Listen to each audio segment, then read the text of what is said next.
Welcome to the Quinta Inn Suites here in the heart of beautiful Boone, North Carolina. We are pleased to have you all with us tonight for the annual Boone Area Chamber of Commerce Town Council Candidate Forum. My name is David Jackson. I'm joined tonight by Omer Tomlinson. Omer, great to have you here. Thank you. I am the co-chair of the Government Relations Committee, and my other co-chair is Mark Gould over there. And we are excited to be here today to ask important questions related to the business community of each of these candidates who are running in November. Well, thank you, Omer. We'll go over some of the ground rules for tonight, just to refresh not only our candidates' memories, who you will hear from here in just a moment with their introductions. Do want to echo Omer's comments and thank the members of the Boone Area Chamber of Commerce Government Relations Committee who are holding down a variety of roles here tonight. We do appreciate your continued support of this event, and do also want to take a moment to thank Selena Bell, Angus Lamond, and the entire staff here at La Quinta. We have been monopolizing their conference room all day long today. So we thank them for their partnership in allowing this to happen. As Omer mentioned, this is an opportunity for you to hear from the candidates for Boone Town Council. We have one candidate that is not able to be with us this evening. Dalton George, who is running unopposed for the mayoral seat, had a last-minute trip outside of Boone that he had to attend, so he has prepared a short video that we will show you here in just a few moments that basically says his piece here for a few minutes, and then we will engage with the candidates that are here in the audience for the remainder of our questions here tonight. Each candidate will have a 3-minute introduction that they'll be able to make to tell us a little bit about themselves, as well as 3 minutes of closing comments before we leave tonight. Each candidate will also have 3 minutes of time to answer each question, and as a reminder, as I shared with each of you, the more time you give us back, the more questions that we've got to ask. So we'll cap you at 3 minutes, but feel free to not take 3 minutes to answer if you don't want to. David Burtwhistle, a member of our committee, is sitting in the front. If you have been through this before with us, you know David is the timer. He's got a fancy new sign this year that says time instead of screaming at you, which he still may do if he needs to. But we'll try to stick to our time limitations so we can move this along this evening and get as many questions answered as we can. There are ways for our audience to continue to send us questions. We thank those of you that have already. You can email those to us at info@boonechamber.com throughout the evening if you've got specific questions that you'd like to have asked. If you're in the audience here, we do have an opportunity for you to write questions out, and you can submit those to our staff. There are pads and paper over on the countertop just to my right, and you can fill those out. Patrick will bring those up to us. Our staff will also be monitoring the email account throughout the night, so we'll make sure that we get those questions to us. And again, this is an opportunity for us to hear on issues related to the Boone Area Chamber of Commerce and our scope and work. This is by no means meant to be a forum that covers every single issue within the community. We do know that there are other community organizations and agencies that will be holding forums and different interviews over the course of the next several weeks. So we appreciate our candidates for first engaging in the process and being willing to put your name on a ballot. But number two, thank you for being a part of this forum and all of the other work that will be going on. Omer, did I leave anything out? No, you didn't. Sweet. All right. So we will go ahead and start here this evening with introductions from the candidates that are in the room, and then we'll play the video from Dalton George. Todd Carter, you can start with your 3-minute introduction. Thank you for being here. All right.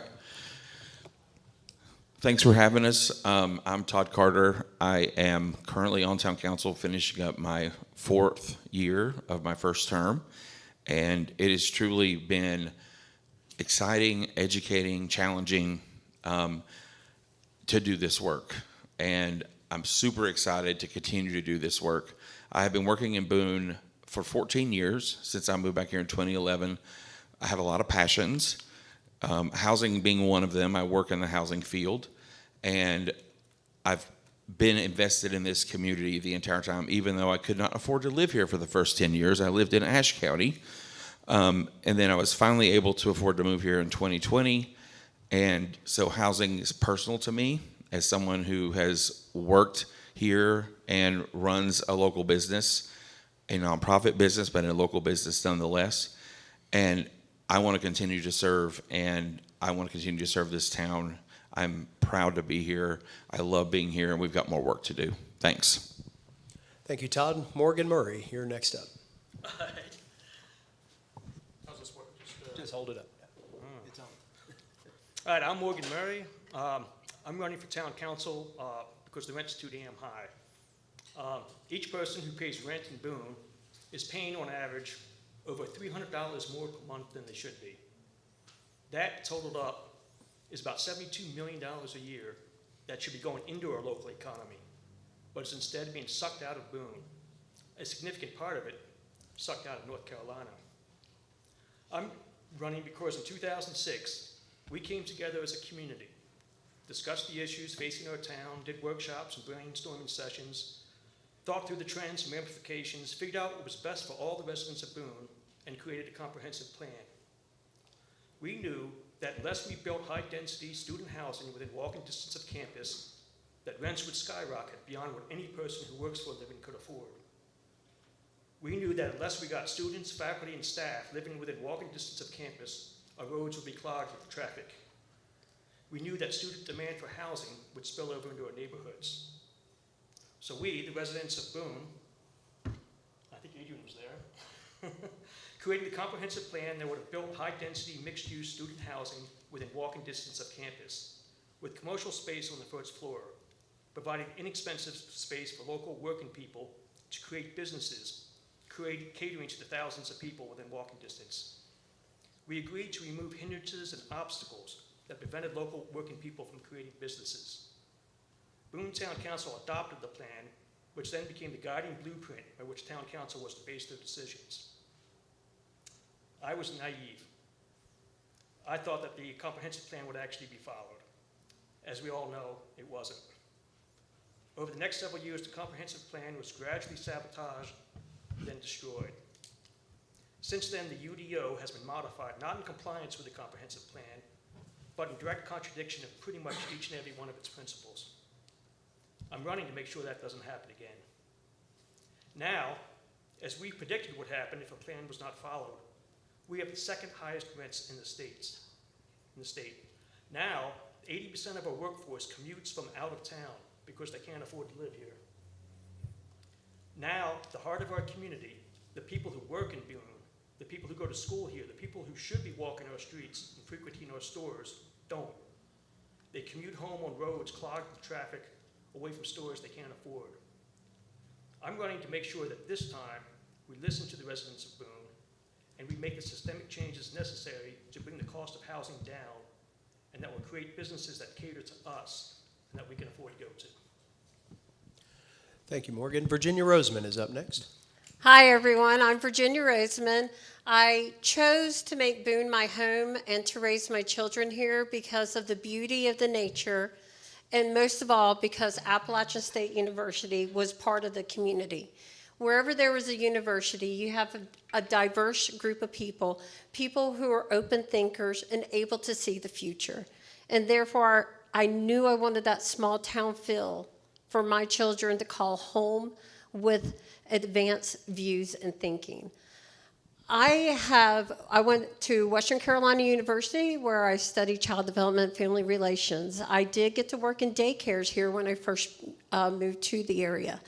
I then also had the opportunity to work in our school system as well as with a couple of nonprofits. And in those nonprofits, I was in their public relations general manager positions where I got to work with the chamber and got to meet many members of the chamber before you, David. I'm so sorry. And got to really understand how important the chamber is at connecting businesses, connecting us with the community, and connecting us with the people who come here to visit Boone. Boone is an iconic location, a beautiful location that everyone around the world who knows it envies us. They envy what we get to live. And as for my time in government, I have been very active since 2009 in participating in different types of boards and commissions.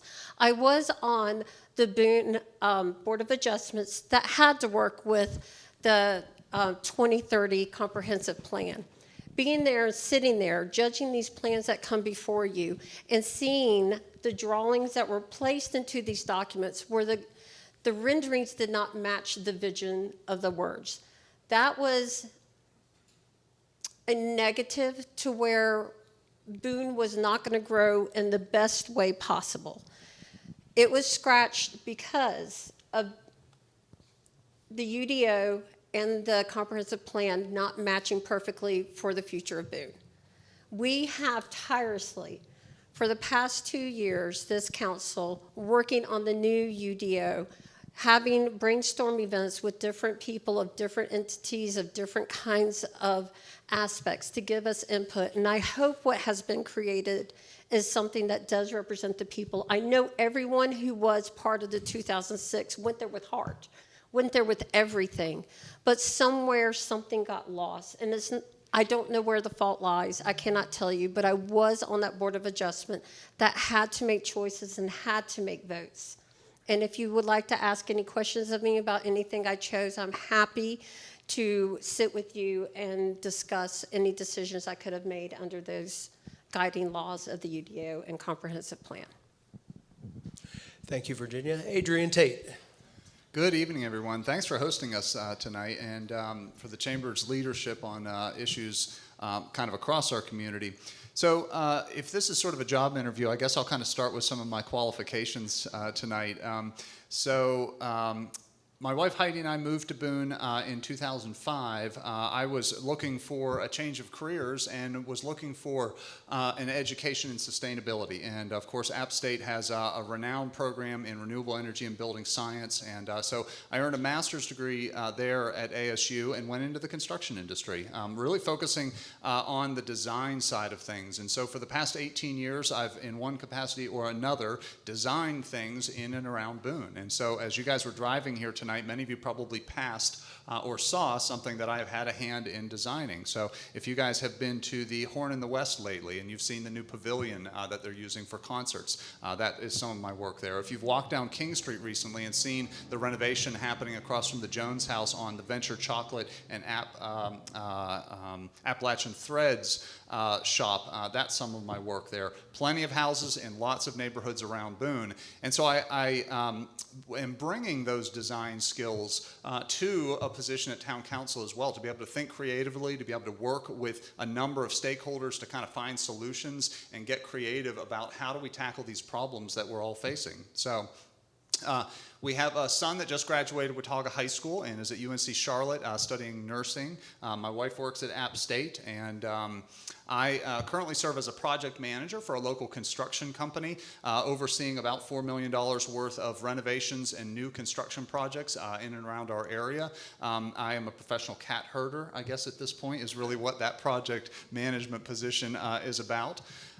In addition, kind of in between the design work and my project management role now, I've also served as the director of the High Country Workforce Development Board for about 4 years in our area, overseeing federal funding that comes into the High Country area, 7-county region, to help connect employers with employees that need skills. And so we partnered with community colleges, local school systems, the university, and numerous employers to try and bridge that gap and make sure that people had scholarships to study things that they needed and so on. And so that diversity of experiences is something I think would lend itself well to a position on town council. And so I'm looking forward to the opportunity to talk more with you tonight. Thank you very much, Adrian. Thanks to all of you for such great introductions. As I mentioned before we began with our candidates in the room, we have one candidate that is out of the room today. Again, Dalton George was pulled away on a last-minute work trip. He was unavailable to be with us in person, but he did submit a video to us that we will play not only for those of you watching online and on App TV, but also for those in the audience tonight. Hello, everyone. My name is Dalton George. I'm the current mayor pro tem for the town of Boone, and I'm running to be your next mayor.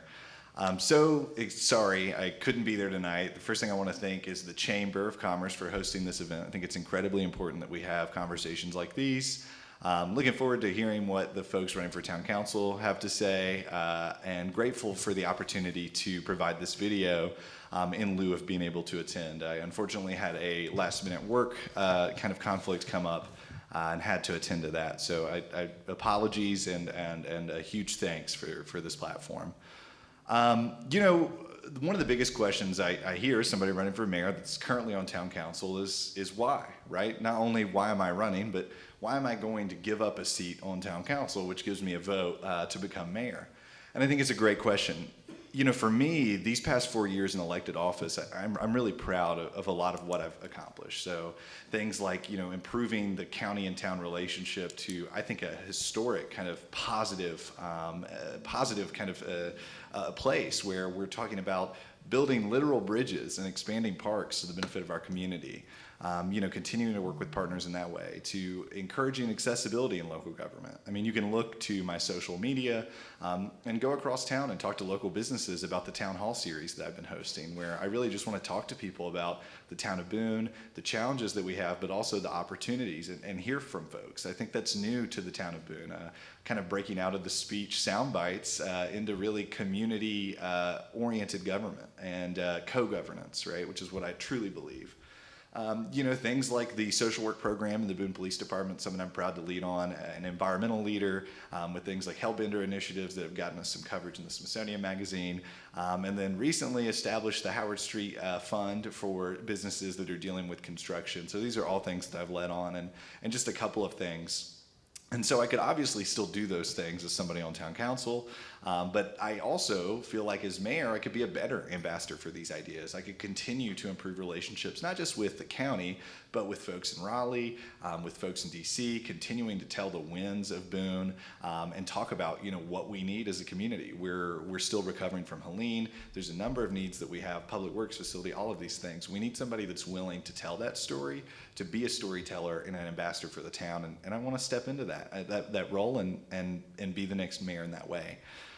So some of my priorities as mayor, I think, is obviously continuing these platforms, continuing to lead, you know, with this kind of co-governance approach. But I think beyond that, expanding on what we've done well. So we know that we're a town that's a destination. We know that we're a town that's an environmental leader. Let's continue to go on those routes. Let's do what we're good at, right? Let's foster positive small business community that we see on Howard Street and downtown and across town, right? Let's continue to look at creative programs to support them. Another thing I led on was making sure that we're supporting small businesses as a town when we're even buying food. So I think initiatives like that. And you know, I think streamlining some of our government, right? I think Boone is one of the greatest small towns in North Carolina, the greatest small town in North Carolina. I know I'm supposed to say that as somebody that wants to run for mayor, but let's tell those stories. I think we need a communications director. That's a priority. I think that we need to really look at things differently. And Boone's at a crossroads. We all know that. If you're here, you care about Boone in the way that I do. And really, which way are we going to go, right?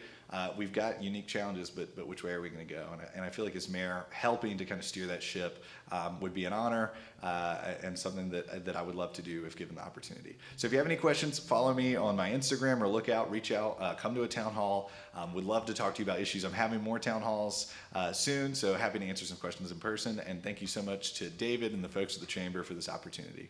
Awesome. Thanks, y'all. Bye.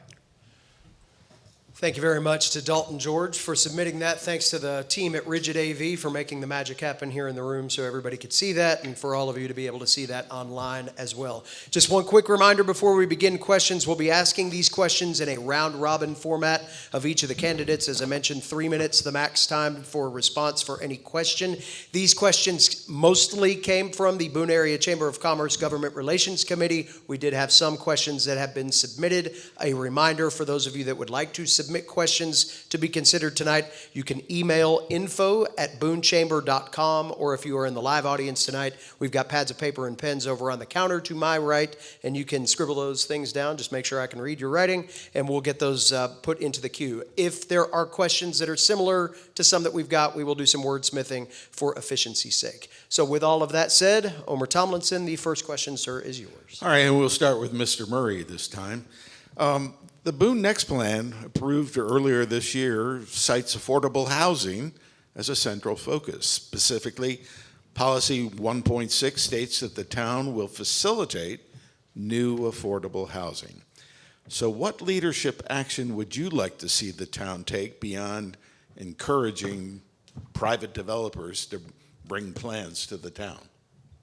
Well, I wish I had I wish I had a half hour for this because this is something that's important to me. But I want to start off by saying what happened with the last comprehensive plan in 2006 is not anybody here.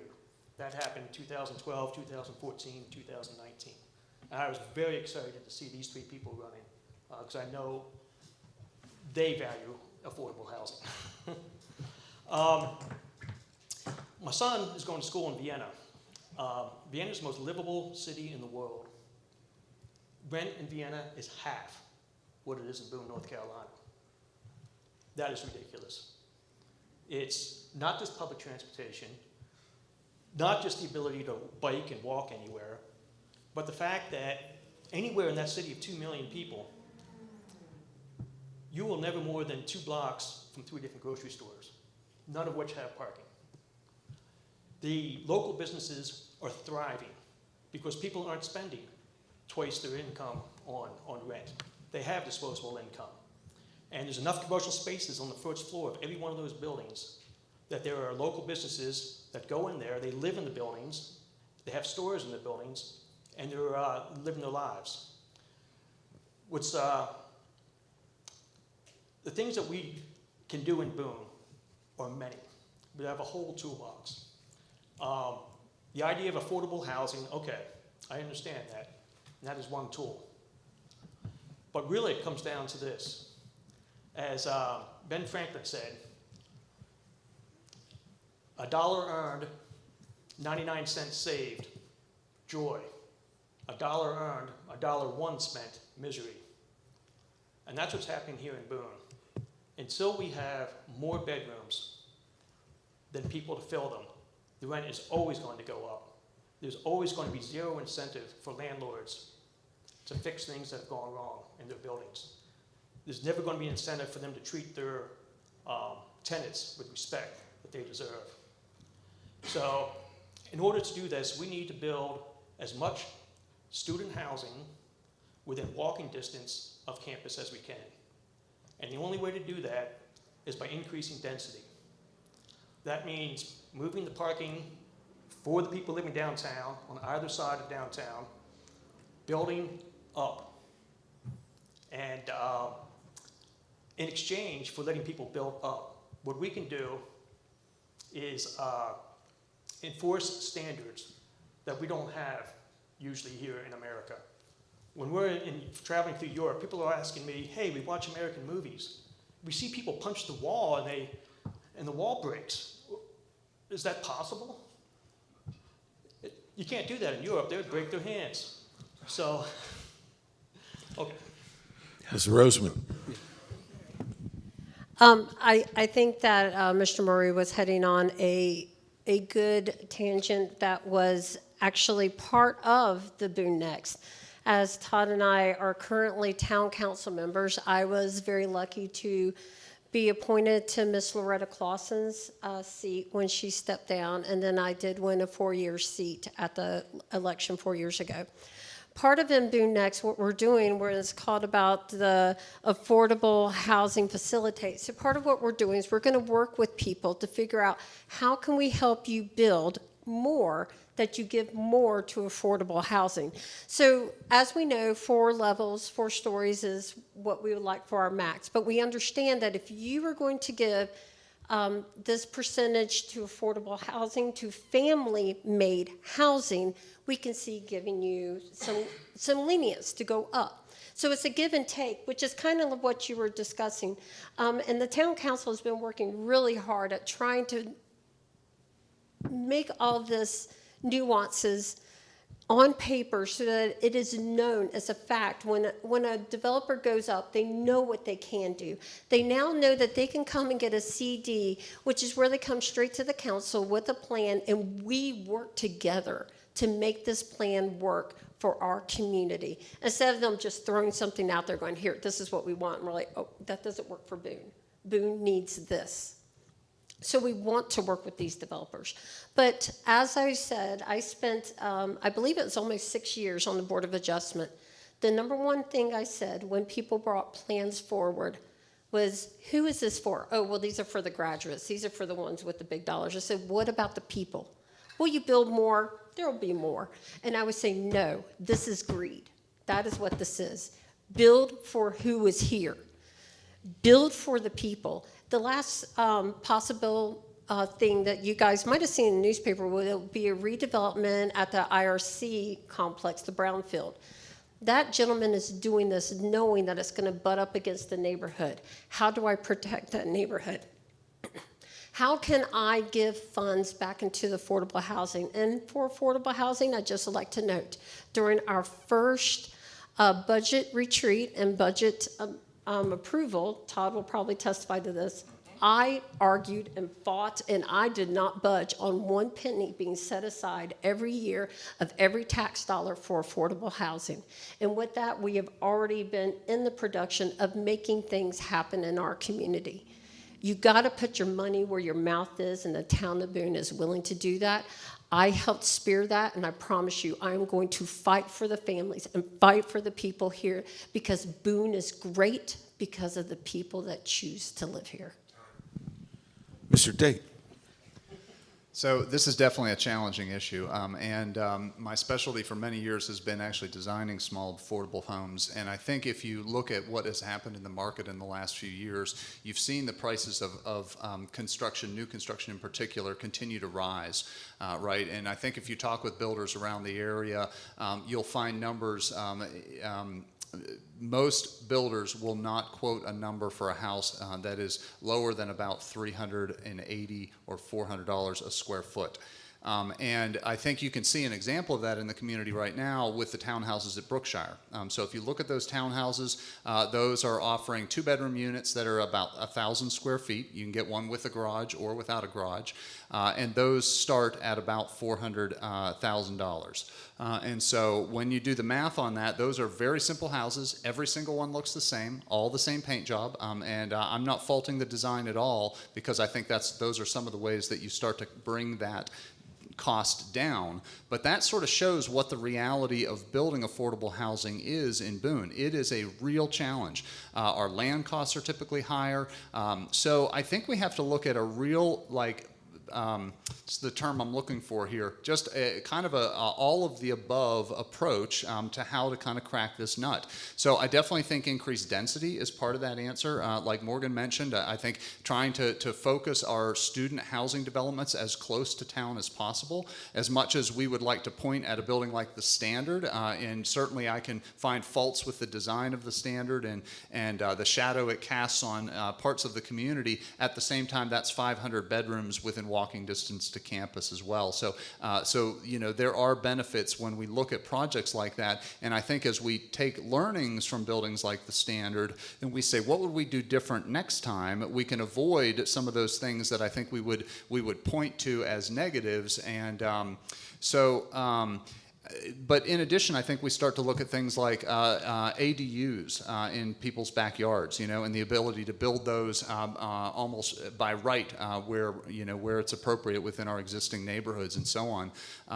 And then I think we have to think very creatively about what's going to happen with the old 421 corridor as we start to expand out toward the Food Line area. That is going to get developed. There's water and sewer already out there. We had projects last night on the docket at the Planning Commission, which I serve currently as the chair of. So we are going to see development out in that area, and I think we have an opportunity to steer that development and potentially really encourage affordable housing to be a part of that, what happens out there. Mr. Carter. Okay, I love this question. So there is a new game in town, as Morgan mentioned, and this has been the priority of this council. Almost immediately, we commissioned a study from the UNC DFI to get a grasp on housing. And you're right, and the question is the town has to lead on this. So that money that we've been putting aside, we've purchased property to develop our own affordable housing. We purchased the Western Youth Network property that's adjacent to another property. We're currently going through evaluations of that property. How do we develop it?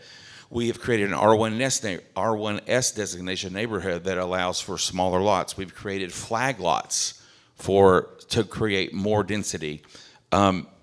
We are already seeing changes, and we're already seeing some of the fruits of of our work that we have already been doing. The accessory dwelling unit, that's already now a thing. We have limited whole home rentals within the town limits. Can't happen anymore. But if you're someone that is living in your home, trying to pay your mortgage, you can have an ADU now, and you can have someone staying there, and yet you can do a small rental year-round or an Airbnb rental if you want. I'm really proud of the work that we've done on this. I'm really proud that if you look at Boone Next, you mentioned the corridors. I'm glad you brought up Europe. This document is about making Boone not just Boone, downtown Boone. We're looking at 4 different corridors, and we're going to give developers, this is what we want to see. If you want to do it this way, you're going to have an easier path. Virginia mentioned this IRC property. We created a new process to where developers come and just have a conversation with us before any permits are filed. Just say, hey, here's what we're thinking, working hand in hand in tandem. But before, it was like you had to come forward and get a permit, and then you sit down and go, no, that's not going to work. We've done away with all of that. We want to have conversations with developers because we know for Boone to thrive, everyone has to be able to afford who works here to live here. And we are working towards a walkable city, a bikeable city, and we have challenges because we don't own any of our roads. Most of our roads are owned by the North Carolina Department of Transportation, but we're willing to take that challenge and work around it to make Boone better. Thank you all. Ms. Roseman, this next question is going to start with you. And before we move forward, just as a point of courtesy for the audience and those watching, if you would like to look at the Boone Next plan, it is available at boonenext.com. So you can study the document that is being talked about. We're about to talk about it again. The Boone Next plan discusses the issuance for bonds for, among other uses, to invest in affordable housing. Do you support the use of general or special use bonds for affordable housing, and what would you like to see the proceeds from these issuances pay for? Wow, bonds is a very touchy subject because this is funds that would come to us that would have to have specific ideas and plans and dreams and futures. If we could get a bond, my first thing would be probably working on the wind production in which the town has already tried to move forward. This is where we're hoping to have affordable housing and be up above, I'm so sorry, my brain, the Junaluska community. If most people do not know where the old wind program is, there was an old elementary school on Junaluska if you were to go up that road. Then we also own some land adjacent to it by the water tower. So I feel like here would be the first step, and part of also what we were looking into is to see about having a daycare there that would be for employees of the community being able to use at a great discounted rate, because as we all know, the children are the seed of our future, and we have to take care of them. And the sooner we're able to nurture them and provide them the space, the parents can then move on to make the funds to provide for their family. It is hand in hand. It's not one or the other. You have to take care of the child, to take care of the parents, to take care of the family, to take care of the community. So I would want to first see us move towards an actual production of some affordable housing within our town with the first bond. Adrian? So I'll be honest, I don't know a tremendous amount about bonds and kind of how they work, but right off the bat, I would say I'm open to discussing that, and particularly discussing kind of what they would be used for. And you know, if like Virginia's mentioning, there are specific projects that are related to affordable housing, I'm certainly open to that. I would want to think about kind of, you know, how does the town repay that? You know, how much debt are we taking on as, you know, as part of that? And are there other options kind of before, you know, we think about something like a bond? Can't just Todd? jump into a bond. Well, to solve the housing crisis, we have to look at every option. Some of them aren't going to work. Some of them are going to work. And a lot of people seem to believe that you can swoop in and say, oh, we're going to solve this problem. I've described it a lot as it's going to be pieces, and we got to look at every single piece, because it's going to create a mosaic. And it's going to create a mosaic that looks beautiful, but it's going to take little pieces at a time, like the Watauga Community Housing Trust. Bonds are tricky. However, if we could get community support behind a bond, and by the way, in spite of Hurricane Helene, the town, we're pretty financially solvent. We're looking really good, and we've come through because we do an excellent job at getting grants. We do an excellent job at pinpointing the needs and getting that outside funding to come through. You can look at pushing Howard Street forward, the things that we've been able to do and the pieces that we've been able to put together. That's kind of a microcosm of housing. How are we going to solve this? I'm not willing to throw the bond out with the bathwater, but I want to look at it. And I would like to see it used for, Rutherfordton has a program where they provide affordable, attainable housing for town staff. And I would love to find a way, if this is a key to get us a child care facility for town staff, we would be remiss to not look at it.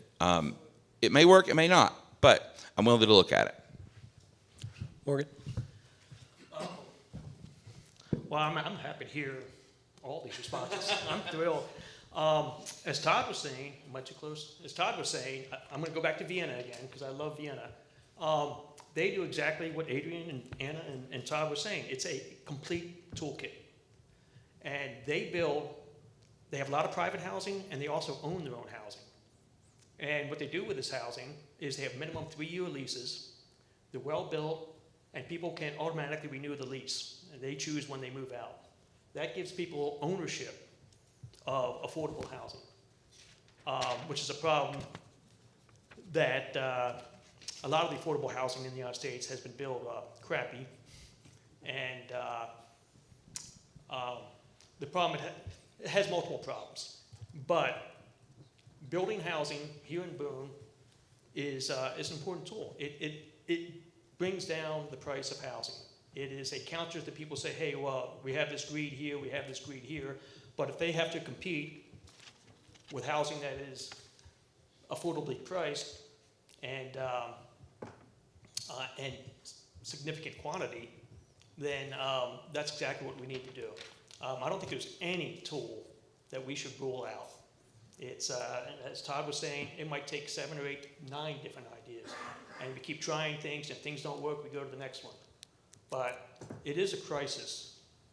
And people who don't have mortgages, people who aren't paying rent, don't realize how painful this is and how big of a crisis it is for our town. So I'm so excited to hear the 3 of you all addressing this issue. All right, at this point, let's talk about economic development.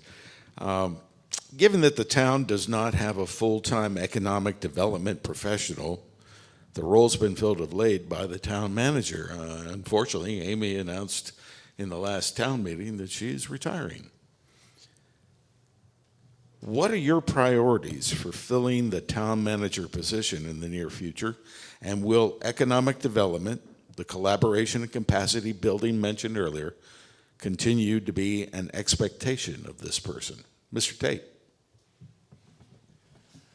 Yeah, so for certain, I think this person has to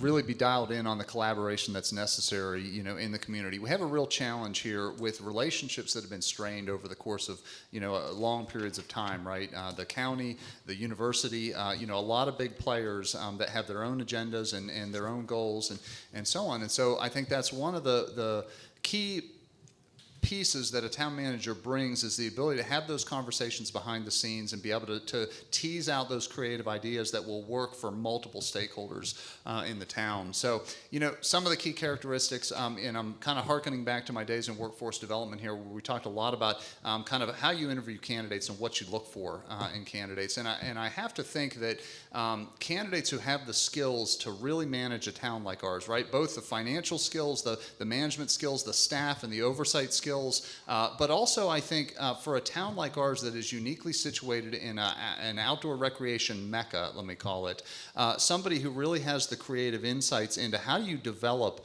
the economy in our area to either, whether that's small manufacturing businesses that cater to outdoor industries, whether that's businesses that cater to our tourism industry, but a town manager that really can see and has creative ideas into, how do you lure lure businesses here, but I think more importantly, how do you take businesses that are already here, maybe in a very small capacity, take some of what we're seeing. We were talking last night at the town council meeting about businesses that start up as a food truck and then they become a restaurant and then they become multiple restaurants. So, how does a town manager help enable those type of conversations and bring solutions kind of into those conversations with those stakeholders? So, Mr. Carter.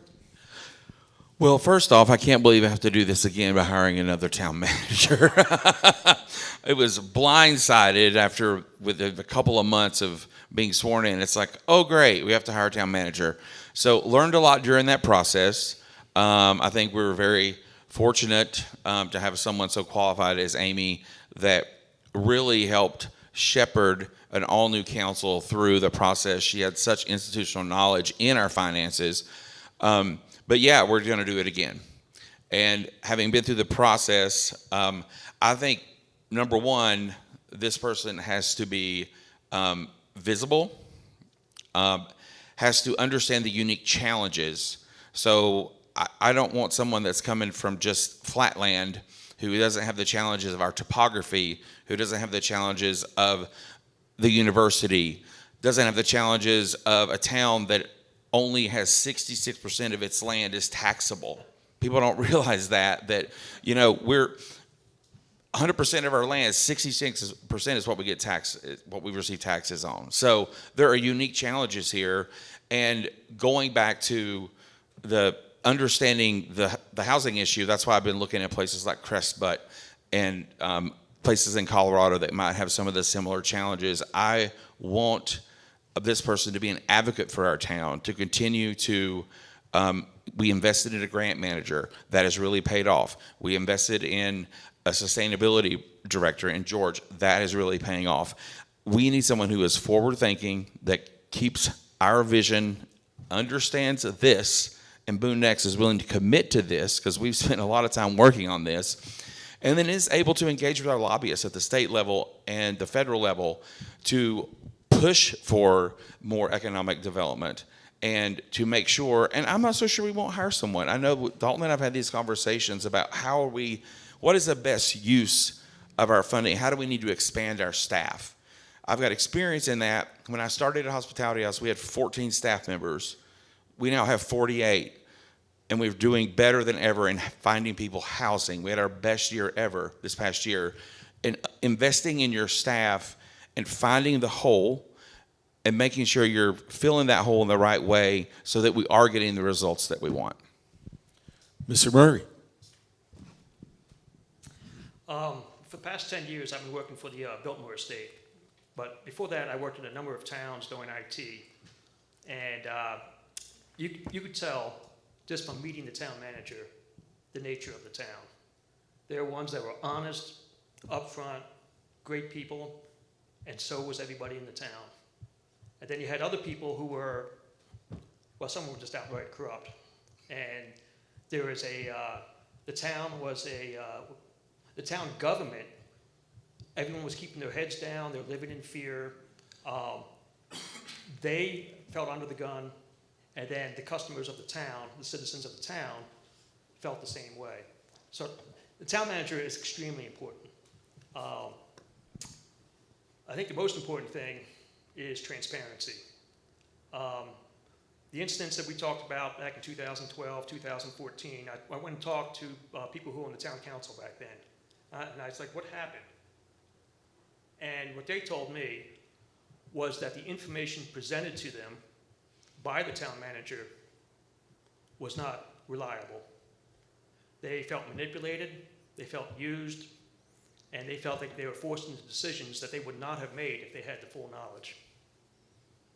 So I think that we need to be able to trust the town manager to bring us information that we can verify the source, we can be sure of it, and that we and the town council can make educated decisions. There shouldn't be people in the background making decisions for us. And the other important thing, I want to get back to this, is the relationships and the respect. It flows downward.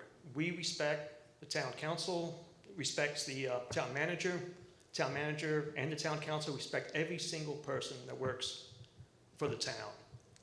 We let them know that family comes first in our town. We let them know anything they've got to do, we care about them. That's how we are at Biltmore Estate, and that's why it's so important that we are treated with respect, and we treat our customers with respect. And if we don't treat our people in the town with respect, if we don't treat the people that work for the town with respect, then the people that come to the town, try to get the problem solved, are also not going to be respected. So those are some of the things I look for. Ms. Rose? As Mr. Carter has stated, both Todd and I have unfortunately had to find the current town manager very unexpectedly. And again, here we are going through this, but that is because we do put our people first. And we were very honored to find Amy, who had a wealth of knowledge. She was the head of our finance department and therefore knew more than any about the dollars and how the dollars could be spent and where we could scrape, where we could pinch, where we could put a little bit more. Wise. It was a wonderful choice to choose Amy, but Amy now, for her family, for her love of her family, needs to move on in a different direction. And yes, we always should put the people who work for you first, because they're the people doing the work. They're the people that are out there making this happen. And if you cannot honor them and you cannot respect them, it will show. But part of what I'll be looking for, it was a very learning experience with the applications that came in and the interviews that we did have. Quickly, right off the bat, you knew as soon as you were speaking with someone, oh, you're a little, I don't feel like you're the right fit. Something about you is telling me this is not a fit for Boone. Boone is unique. We need a unique and visionary person who knows tourism, who understands the dynamics of a county versus a town versus a university. It is a selective group. But most of all, if we do need to hire someone to help with economic development, this council that is currently before you, and I hope the one that will come, is always open to doing what's best for the community at large. If finding someone to take on this seat to help be a voice, to help us develop our economic standing better, that is on the table. That is something we will look at if that is where our dollars need to go. We are always evolving for the best of Boone. And that's what we want. We want a town manager who is for the best of Boone and who will help us be able to be the best for you. Thank you, candidates. Moving forward, a project that the new town manager and new town council will have to deal with, or a couple of them. The town of Boone owns several large parcels of land, including the Bolick Farm, which is currently for sale, and land on U.S. Highway 421 that has been designated for potential municipal use. Some current town council members are on record stating that the cost of land grading and development are among several barriers in not being able to develop the Bolick property fully. If development is costly for the town itself, how can you work within policy and other tools like Boone Next to ensure development of any project for the town or any outside developer is actually financially attainable? Mr. Carter, we'll start with you. Well, that's one of the first learning curves. You come into office and then you start looking at what past councils have done. And looking at, they purchased the Bolick property, they sold our public works building before they had a plan for the next one. So trying to figure that out, I mean, our public works building, it should be condemned, y'all. It's in bad shape. So the fact that prior councils sold it without a plan, that's a problem. Now, there was a plan for the Bolick property, and yes, post-COVID, things went through the roof. And the challenges, topography challenges of that site made it extremely challenging. So we have gone back and we did a lot of it in a conservation easement. We've got part of it as Fire Station 4, which will help keep our #1 rating that we just received for the Boone Fire Department. And then we're gonna sell the rest to help pay for the new public works building on 421. We recognize that Boone is going east, and we need a new public works building. So you have to make these decisions. And one of the things that when we came into office, the council chambers and the police station was up for sale. We were like, nope, pull that off. We don't have a plan for that, so we're pulling that off the market. And we thought, well, maybe this will be a place that we can develop for affordable housing. We had our priorities straight going forward. And David, I will say we've been very, very thoughtful in Boone Next in developing this, that we're looking at right now, if you had told me I'd be excited about UDO and land use development 5 years ago, I would probably told you you're crazy. But we are going through the UDO and going, does this work? How can we make this better? We're going through it now to match our vision and our goals of Boone Next. So I am confident that step by step, one by one, going back to that 4 corridor area, we want to know how that's going to look. We're looking at pattern zoning. If we do implement a pattern zoning, it's like, okay, you can pick this and your lane is going to be faster. Your lane is going to be easier. Your fees are going to be less. Those are the minutia things that we're working on now to make it easy for development that we want to see for the future. Mr. Murray? Well, I'm going to defer to Todd. I mean, that all sounded good. Oh, that all sounded good to me. I'm not that familiar with the property. I've run through it. I've run past it. I've never actually tried to build anything on it. I don't know what has been considered. Adrian would also be wonderful for this, what can be built affordably. But my first choice would, of course, be affordable housing. As much as we can get there. It's to address what Todd was saying earlier about, hey, your process will be quicker. I think that's one of the major issues that we have in the town. We don't have, the process is long and there's many ways that it can break down. So if you're not a millionaire and you want to build something or even start a store, you can't put up what money you have and then all of a sudden find out, oh, well, that money's all gone because of this thing that wasn't clear in the UDO. And there is much that is not clear in the UDO. I like what he has to say about, hey, the town comes up, these are designs you can build there, and that's exactly how this should work.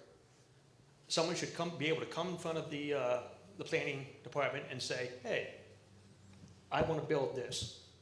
And there's no board of adjustments, there's no conditional, there's no going in front of the town council. It's simply get it done. Of course, the front end of that is we have to beforehand say, well, these are the higher standards that we were going to enforce. We don't want crappy housing. We don't want things where you can punch the wall when it comes down. We don't want to hear people 2 apartments over. But we want to eliminate the uncertainty. That's for both businesses and construction. You eliminate the uncertainty, and that's the thing that prevents things from getting done.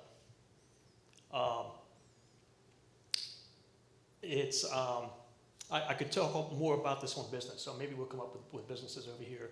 But I've been trying to build things on my property for 28 years now. And every time I've tried to build something, I've had the town say, no, because of this, no, because of that. And I go, well, wait a minute, I'm in the Board of Adjustments, and I see somebody else, he can build it, the exact same thing I wanted to build.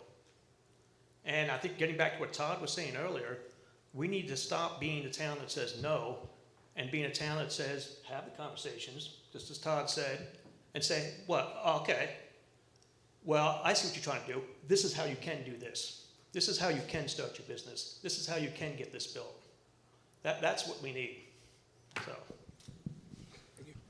Ms. Roseman? I have been with the town council for 5 years now, so I was at the ending part of the Bullock property and its construction, sitting on some of the plan works. And again, that's pre-COVID. And when looking at the grading and some of the construction and designs, it was beautiful. It was a thought. COVID hits, things change. When we go back to look at these plans, I believe what would have been a $12 million grade jumped up to $25 million, if I'm correct. give or take, more than double. That is money we can't play with for the town. There's a lot we can do with another $12, $13 million. And I don't think you want us grading that land for that. So what is in the best interest of our community was preserving the river there. As you know, the New River is one of the greatest and oldest rivers in the world that flows due north, true north. We are so lucky to have that. And so being able to get on the headwaters of it and be able to preserve that land and turn it into a conservatory for nature and be able to protect development from happening there, that was a great thing. That is a win that that public property gave our community. But now we need to sell it because we do need to develop public works and other facilities for the town of Boone. We have to do this for you. We are in a setting that was put before us that we didn't ask for.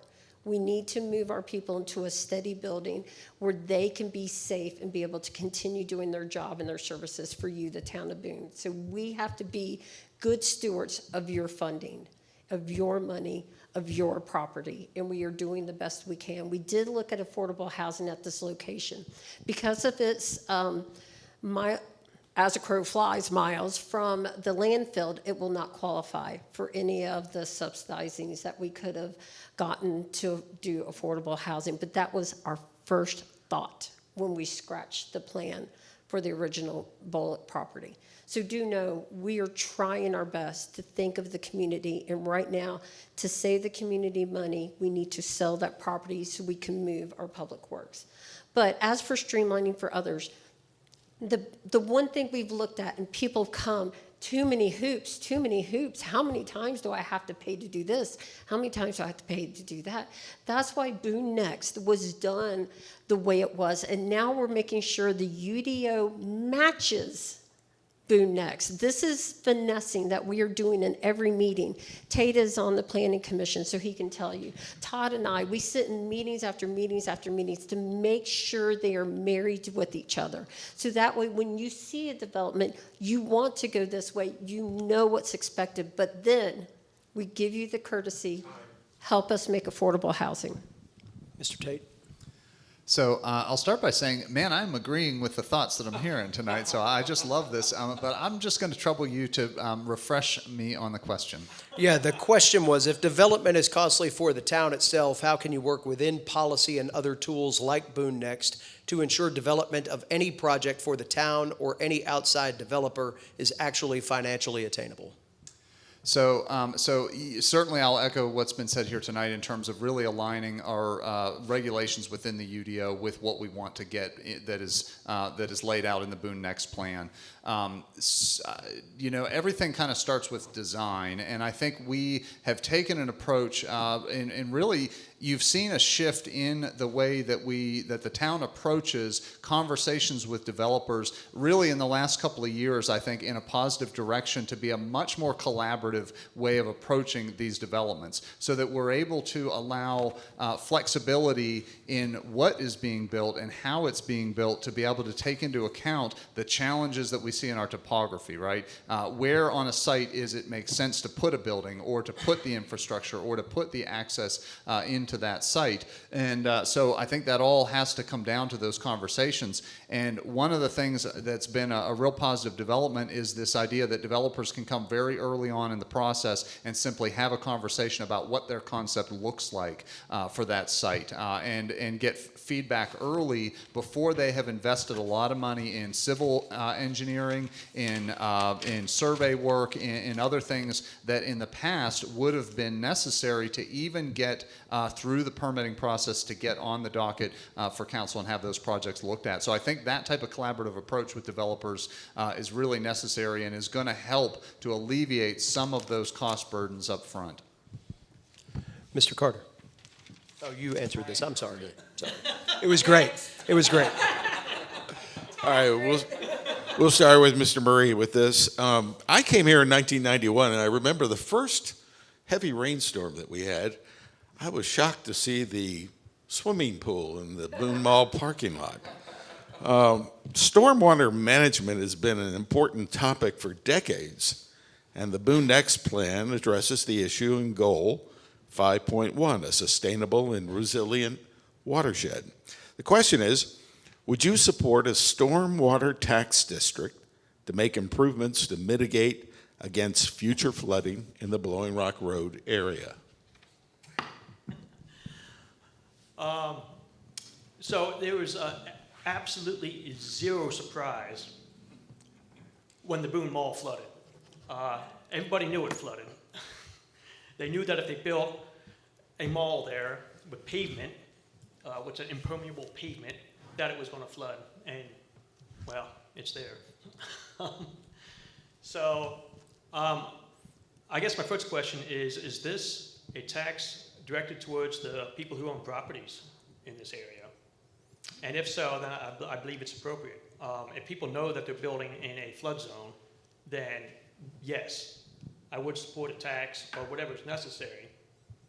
Maybe that's designed to prevent the flooding. Now, I don't have the details. I'm sure Adrian and everyone else knows much more about this than I do. I came here in '93, and I was an economics major at App. And I've seen a lot of erosion over the years and a lot of stormwater. But what's important to remember is that something called the incidence of a tax. And the incidence of a tax is who actually ends up paying a tax. It's an economic term. Teach it in the first semester. And in an area, in a sector that has high demand, that tax ends up getting passed on to the consumers. When we put a tax on housing in our environment, it's the residents that pay that tax. That just goes up, that raises the rent exactly that amount. And if we place the tax on businesses, then that's going to raise the price of the goods. But again, I don't know the details as far as what needs to be done with the stormwater, how much it costs, and who should be paying for it, except the people that have known that they built in flood zones should be paying for their own flood zones. Ms. Roseman.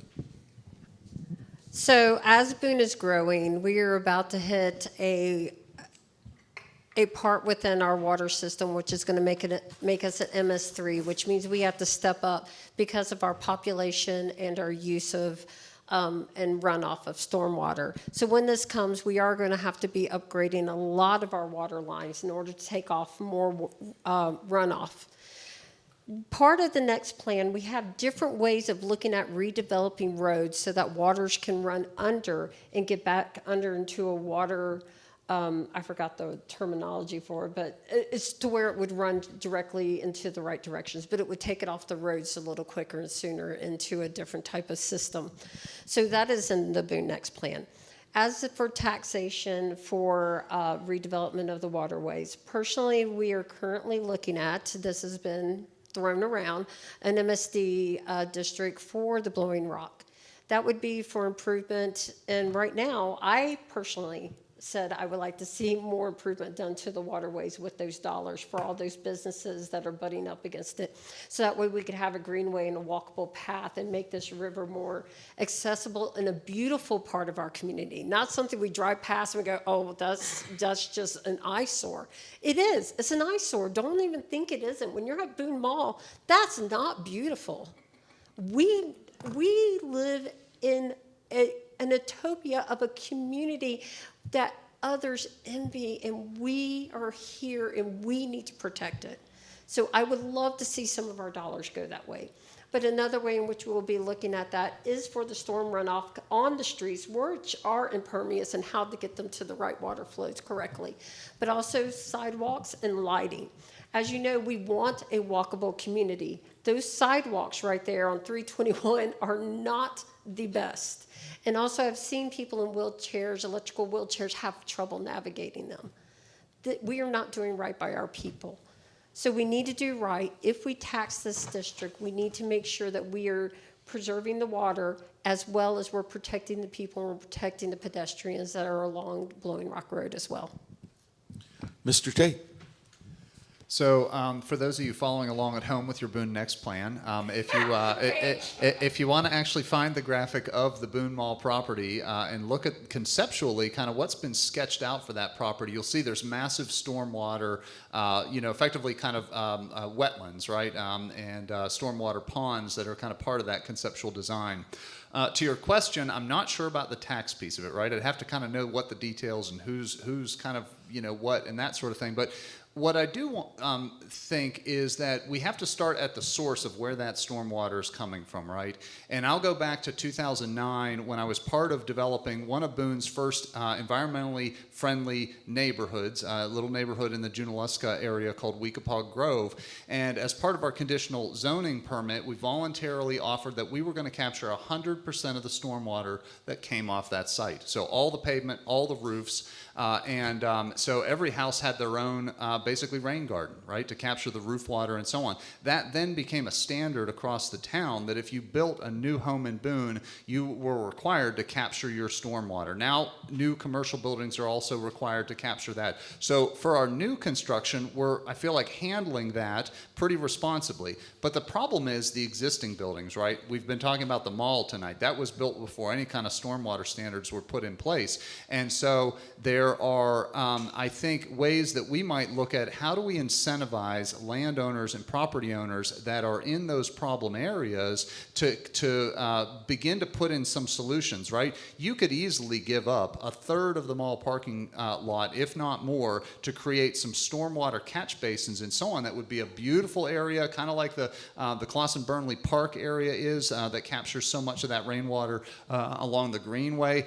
You could do creative things like that and begin to capture some of that water from those existing problem areas where the pavement and the roof water is just simply going into the streams that cannot handle that volume. So I think we have to get creative on that, and it all kind of starts at capturing at the source where possible. Mr. Carter. Well, you've all heard the song, Pave Paradise and Put Up a Parking Lot. That somebody a long time ago thought that was the way to go with Boone. And I'm here to tell you it's not. And we have been working towards not only stream bank restoration, but also daylighting our streams. And there are plans in place to continue to daylight Boone Creek, to create that stormwater catchment, working with Appalachian State to do the same thing in the Peacock Lot and daylight that. Get back to where we are, where we should be, the natural flow of water. Tax, I'm not really that fond of a tax for that when we've hired exceptionally well. George Santucci, an expert, an environmental expert, has worked with local nonprofits and gotten us additional grants to reshape what's happening on the Greenway over there by the Hardin Creek. That was a massive undertaking that we didn't have to spend a lot of our own money on. And Brandon Wise, our new deputy director, has been with us. He's also an environmental specialist. So we've hired right to find the people and then going out and working, using the contacts, working with EPA grants and working with our partners to find funding to help us do that. One of the challenges, and we did discuss the 321 corridor, we were about to consider an MSD tax in that corridor in order to accomplish, and it really spurred from, it just kills me that people staying at Rhodes Motor Lodge have to get in their car to go to the grocery store. They have to get in their car to go somewhere. We have a lot of challenges with that because, again, the state owns the road. So what are we going to do? We're going to have to work with property owners along the way because our walkability and is going to have to be on the land. We can't do anything to the road. And the other challenge that we face because of the DOT owning most of our corridors, 421, Bamboo, 105, 321, we can go in and replace culverts and do changes all day, but if they don't change what's under those roads, it doesn't do us any good. So we've got to continue to have good working relationships and work in tandem to make these things happen. So again, it is in the plan. We have a plan for 321. That's one of our corridors. And I think we can do it without taxing, except the MST.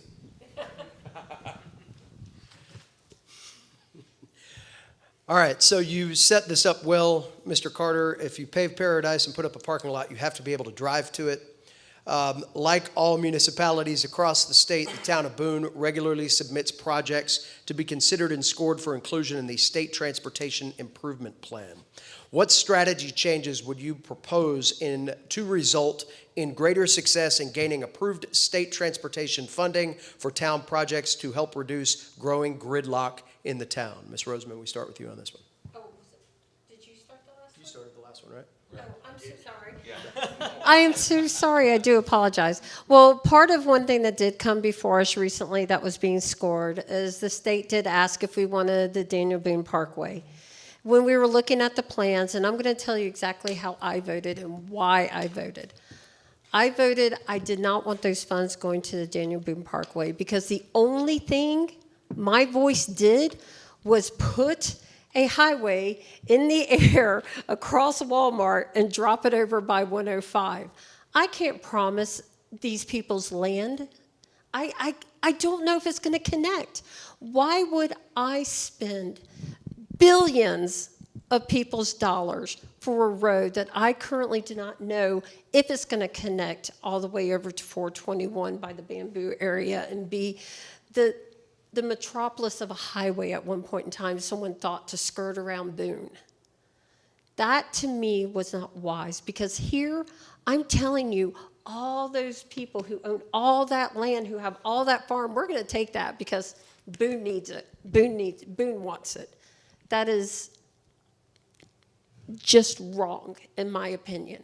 I could not spend the money for a small stretch of road to not know if it was going to lead to where we need it to go and take into account, I don't know who I'd be hurting later on. The one thing that I did try to score for is we decided on the 105. At one point in time, there was a road thought of plan for 105 to make it safer and how to have it widen with greater sidewalks in the median. We have asked for that to go back on, to be our number one place to look. I personally wanted roundabouts. Not many of my fellow council members wanted roundabouts. I thought they would be great. But I went along with the voice, and the voice was for us to try to get 105 to jump back up to the top. This is a major thoroughfare in our community. This is getting people in and out to hot spots. If we can take care of 105 right now, I feel like we'll be able to take care of our future. 321, as you know, Blowing Rock and everything, heading down all the way to Hickory, that has made tremendous accessibility for our community. Yes, we are tourism based. Yes, our university is a huge pull for us, and we need the people to get here, as well as we need to be able to provide them the services they need. So I feel keeping 105 safe, wider, and more pedestrian friendly with greater bus stops was our pick, and that's what I voted for, and I hope that it will score high enough that the state will accept that. Mr. Tait. So knowing that the DOT has its hands full right now, still many roads in our community that are still getting repaired from the storm, and knowing that projects like the Daniel Boone Parkway, or even portions of it, right, even the discussion about roundabouts there at Deerfield and Bamboo and across Wilson's Ridge, those are millions and millions of dollars, and often those projects, I think we're going to struggle to get those funded. So I think nobody is coming to save us, is kind of what it amounts to. And so we have to look at how do we play to some of the strengths that we already have, right? So we have, I'm quoting the podcast here, where David recently interviewed the director of the Apple Cart system, and we have one of the top 10 bus systems in the country for any town, right? And so when you start to think about how do we make better use of that public transportation, first of all, our traffic could be much worse than it is, without innovative things like that. So continuing to support those type of public transportation initiatives, maybe a park and ride lot outside of town that helps bring people in. Maybe looking at, I drive a truck as part of my work. I'm in and out of Boone all day long, and there are certainly times when the traffic is really not that bad in Boone, right? Of course it's bad on game day. Of course it's bad on, Saturday afternoons on the high season of leaf peepings in October. But if you look at kind of our daily time frames, you see that, of course, it's getting kids to school in the morning, Hardin Park in the high school, the 11,000 people that commute into Boone from outside, and then get back out of Boone in the evening. So could we do simple things like, could employers shift their schedules? So some people are getting off at 4 and some people are getting off at 6, and you start to spread some of those big traffic areas out. But I think we can also look at really small solutions. So let's say, for example, if you want to walk from your apartment over by Harris Teeter and you want to get to campus, you've got to run the gauntlet of the 105 intersection, right, and get through the Wendy's intersection. So the Wendy's intersection could be painted and striped and signed for a much more pedestrian-friendly crossing right there, whereas right now it is absolutely auto-centric, right? If you're a pedestrian, you are the odd person out to try and get across that intersection. So doing things that would enable people to bike and walk and use Apple Cart to be able to alleviate as much of that traffic as possible. And then where we can, we look at solutions like what was done on New Market Boulevard, right? A relatively simple improvement along New Market Boulevard that has really improved that street. If you drive along there, you've got a planted median across there that slows traffic down as people are coming through there past the school zone. Mr. Carter. So, yeah, working with, as I mentioned before, working with DOT, that's another partner that we have to continue to work with since they own most of our roads. I would not have walked away from the table from the 105 plan. It wasn't perfect. The original plan was from a few years ago. I would not have walked away from the table. That to me is a key that we have to solve. It's, stay alive on 105 is an actual real thing. So, I was absolutely against the Danny Boone Parkway the way it was presented to us, and how it was presented to us was we need an answer right now within 24 hours, and this is all your money. So we were like, nope, let's take the money and let's work together to see what other projects that we can work towards, because again, like housing, the answer is in these small incremental changes. I work along the Bamboo Road corridor. I'm super excited about the roundabouts. We've already gotten our portion of the money of the land they bought back. That was over 2 years ago. They've paid us money for the land that they bought to do that road.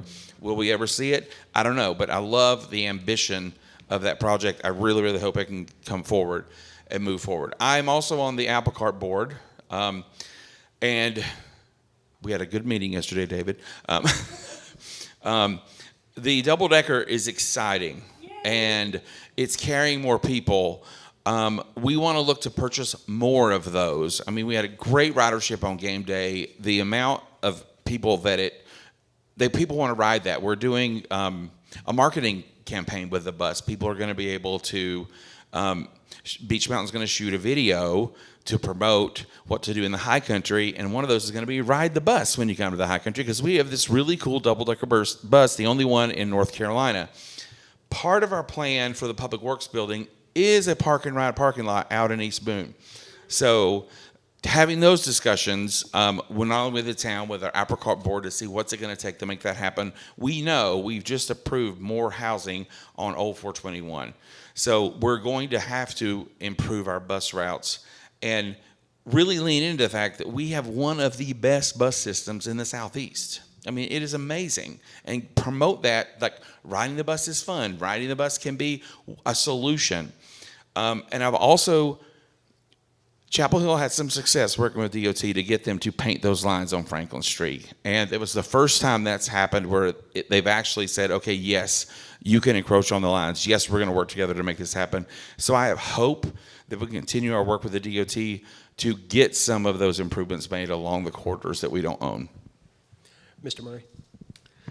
I am a huge fan of the Apple Cart, and I'm a huge fan of walkable towns, cities. I mean, if it was up to me, Boone would be we would all live in the trees, and there'd be nothing but woods and creeks underneath. Unfortunately, it's not up to me. But it is a crime how unwalkable Boone is. It's ridiculous. Talking about the New Market down from the high school, every day I was scared that my son was walking across that road with the way people drive. It's not a place that we want our high school kids walking across. Talking about the 105, 321 intersection. That light, the pedestrian light changes while people are turning left. People are doing exactly what they're supposed to, and they can't see any of the pedestrians until they get in there. Painting is a good start, but we have to make a priority of the safety of our people here in Boone. I know a lot of people never get out of the car, never get farther from the car than the back of Walmart. We need to, one, get people out of the cars by putting density housing within walking distance of campus. The students, the faculty, the staff, the people that work downtown should be able to afford to live downtown within walking distance. I would love to have satellite parking either side of downtown, 24/7, Apple Cart. I think that's money well spent by the town of Boone, Appalachia, wherever we can get it. I think that is vital. I sit in my store, which is at the corner of College Street and King Street. It blows my mind.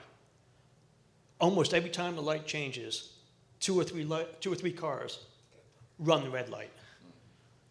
They lay on the horn. People with a walk signal walking across the road, they lay on the horn at them.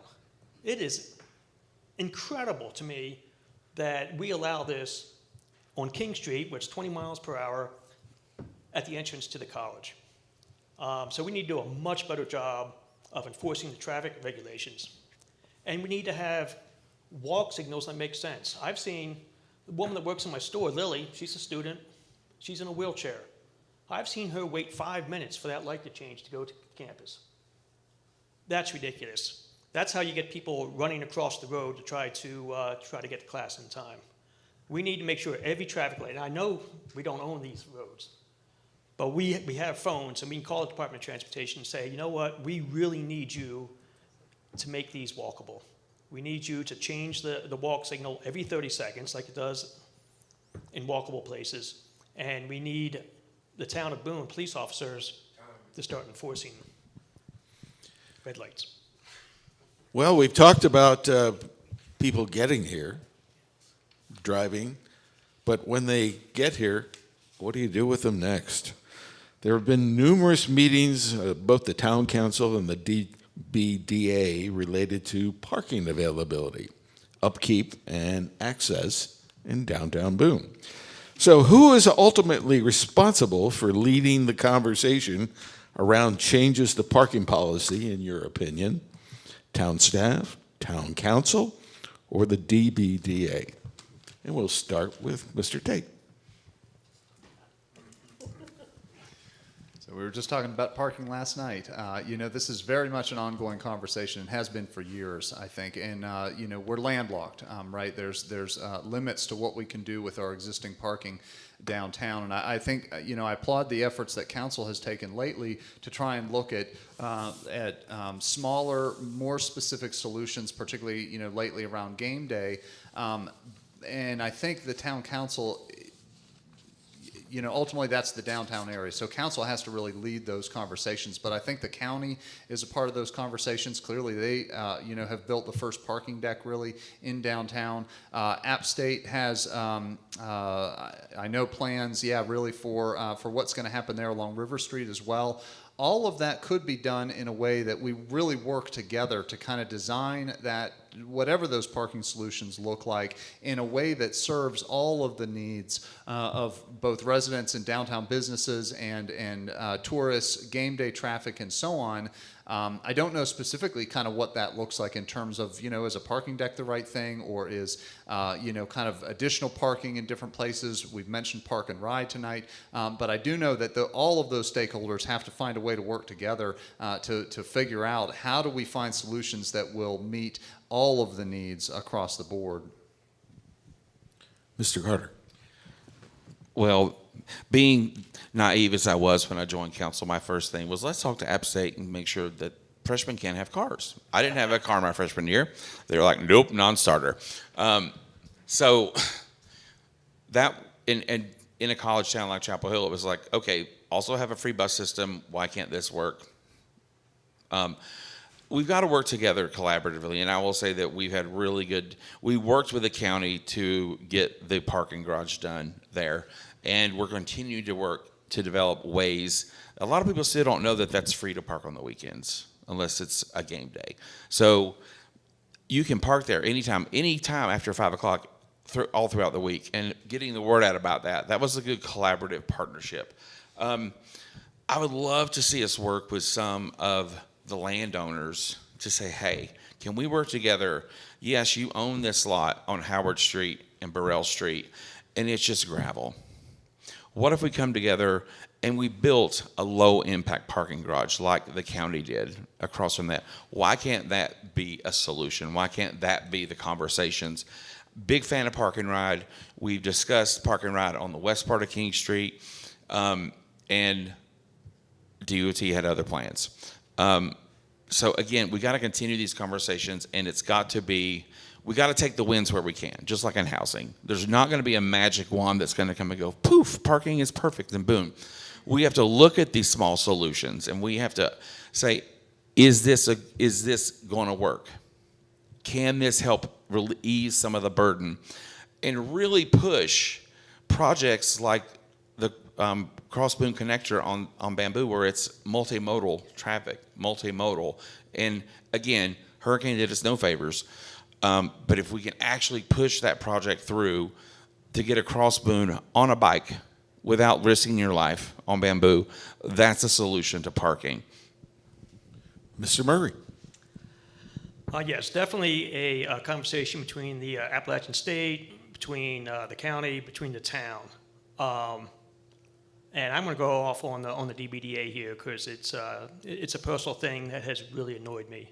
I've been paying DBDA taxes for 28 years now, and not one penny has ever been spent on my side of town. The DBDA does not represent the downtown business owners.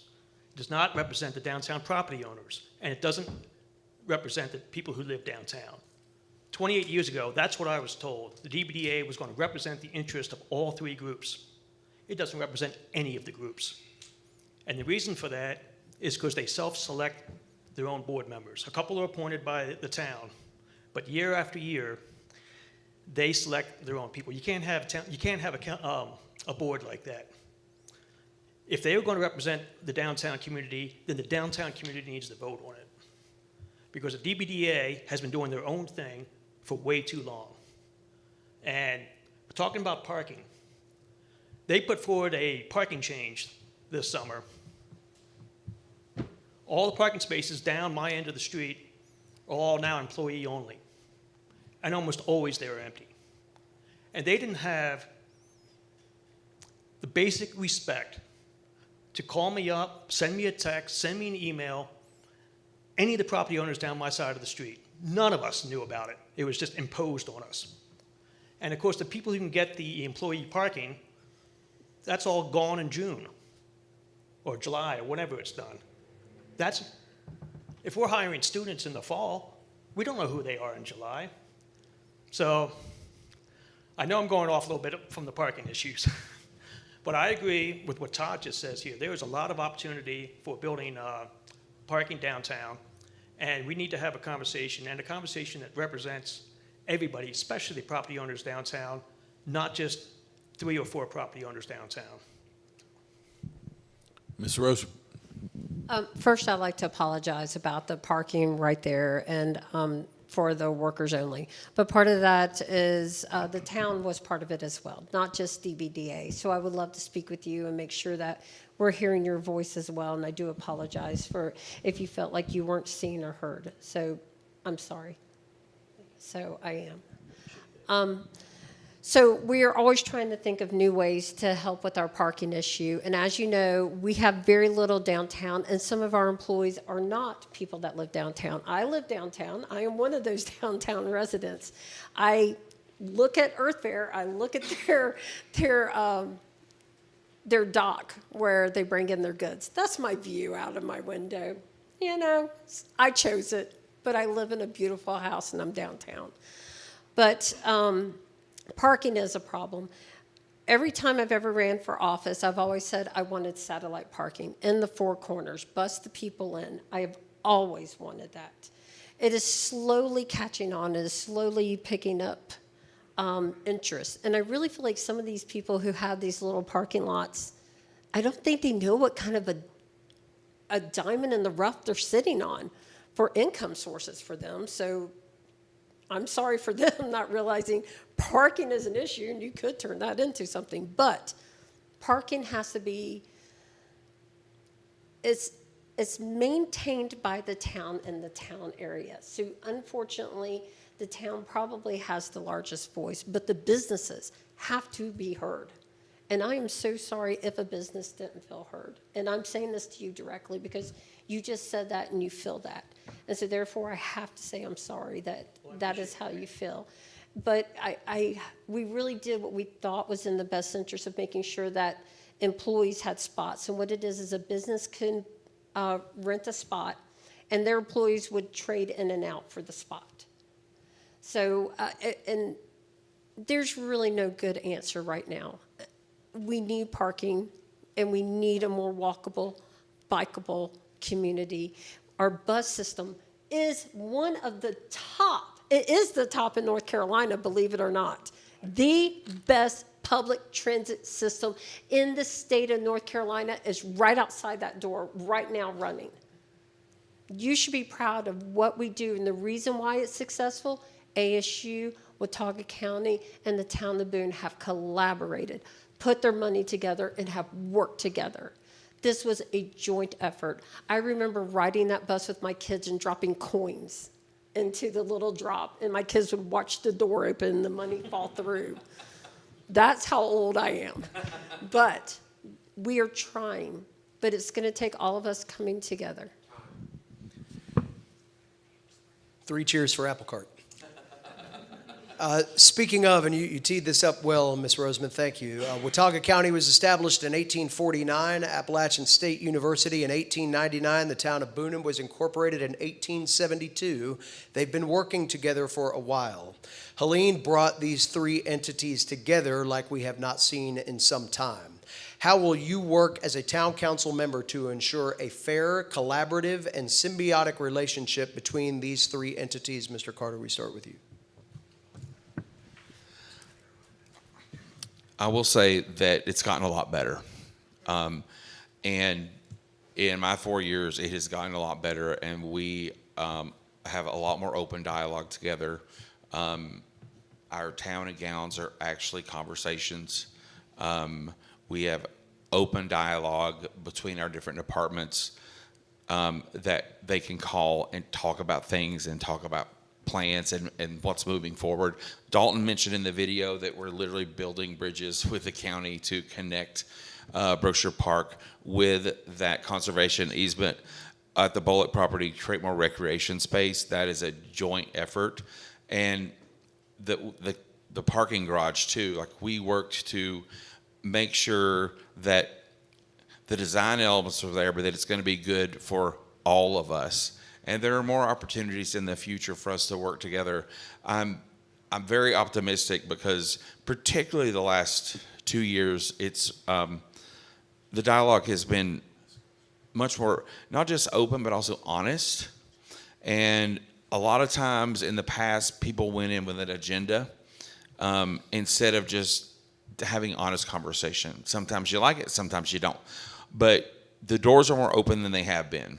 And I can continue to look for every single opportunity that we can work together because it's all got to work for us to, we all got to work together for us to make Boone better and the best.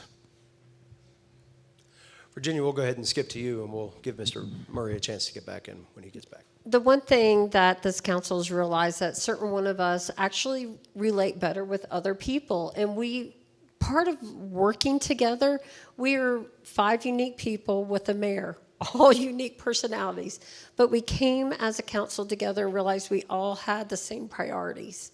But each one of us come with strengths, and we use our strengths.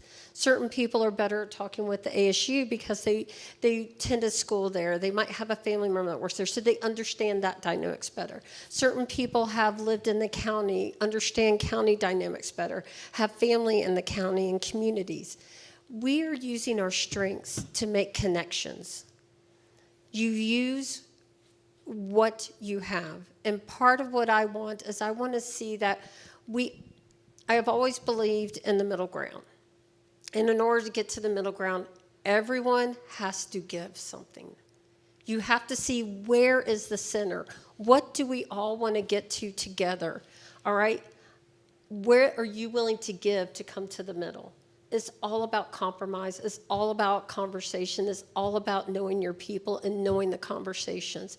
And part of you choosing a council is choosing a diverse group of people who are across the spectrum, who can communicate and make these connections.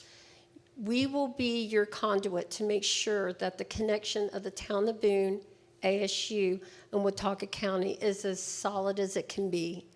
Just like any family, it's not always pretty, but somehow we always make up in the end. And we're all here for the best interest of our community as a whole.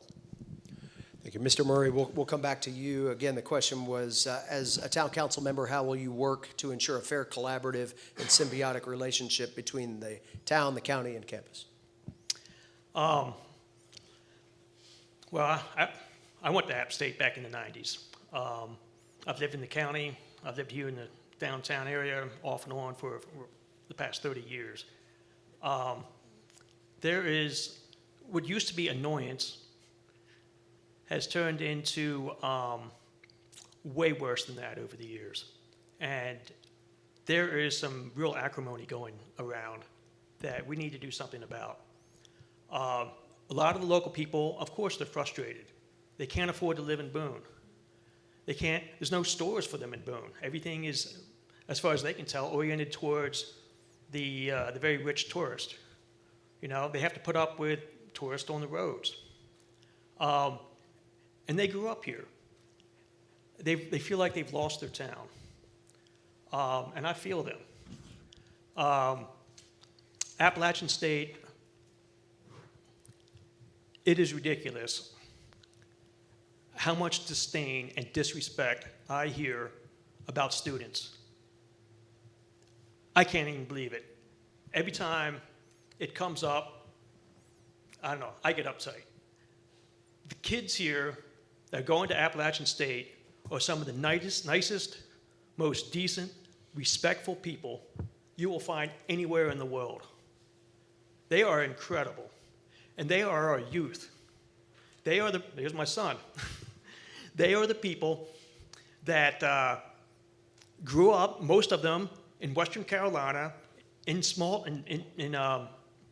communities. A third of them, neither parent graduated from college. This is their entryway into life. And let's be honest, what the baby boomers have left us right now, left this generation, sucks. There are no jobs. Housing is ridiculous. There's, for some reason, students who just showed up here are being blamed for all these problems.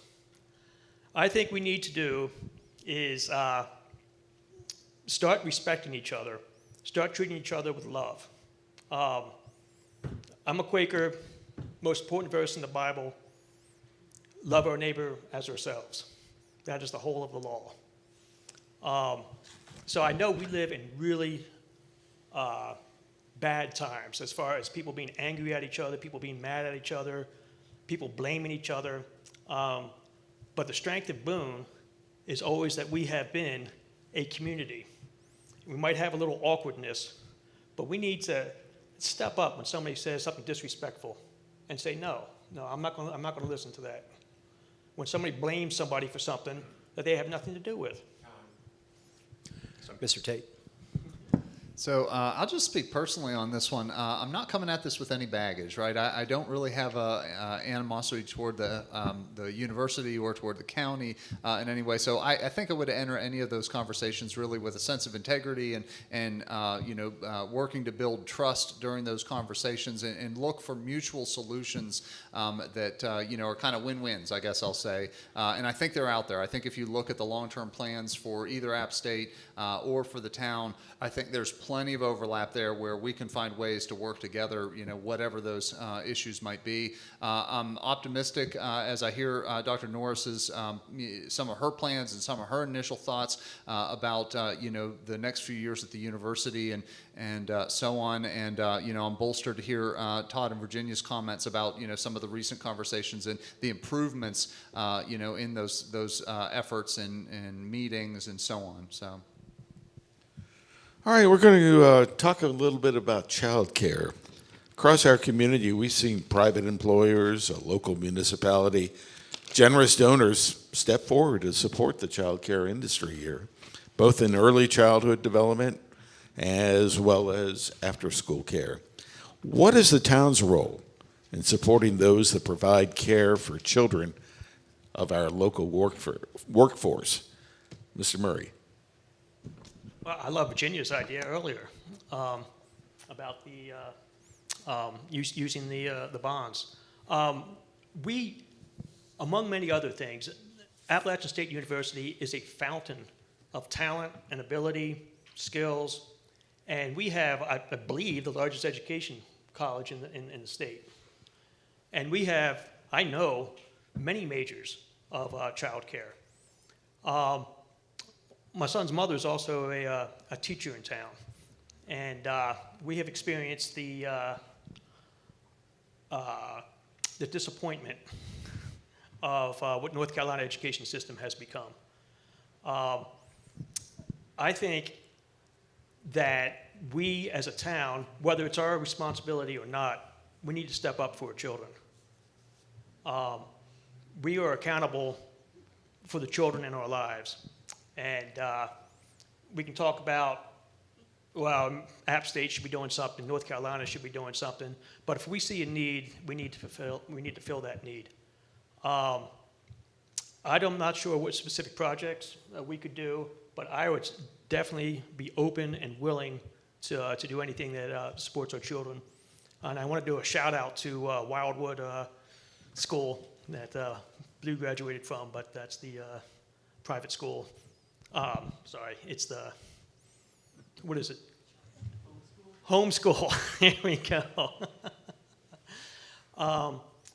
So yeah, that's whatever we need to do for our children, we need to do. I think that's the bottom line. Ms. Roseman. As I stated, I studied child development, family relations with a focus minor in social work. So there is nothing in my mind that will ever convince me that the children are not our greatest responsibility and our greatest care that we are supposed to give to the world. This is our gift to the world, those who are able and choose. It is our job as a community to love them and help raise them. It takes a village to raise a child, and we are a village. So as it comes for child development and also any type of educational programs, the town of Boone does have some side funds that we put to the side that people are able to ask for us to help support and donate funds to. I would say probably the majority of those is how do they help the children? What did they do for the children? Do they feed the children? Do they help school the children? Do they give them somewhere to go after school? That is really a very important task of this council. We know, we see, we understand. This is your greatest gift that you're entrusting us to help care for. And it's not just my major birth through 5 or BK degree. It's all forever. We're all still children. We're all still growing. We're all still developing. We're all still learning who we are. None of us know exactly who we're going to be later. We just know that we're willing to learn. We're learning to change. And I believe daycares are at a scarcity here.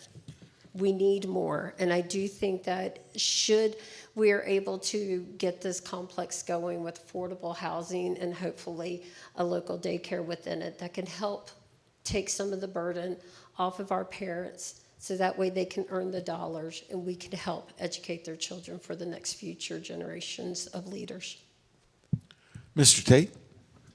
So I think we can look around the community at some innovative examples already. If you look at App State already has kind of a child care program, designed specifically for, either students or faculty or staff.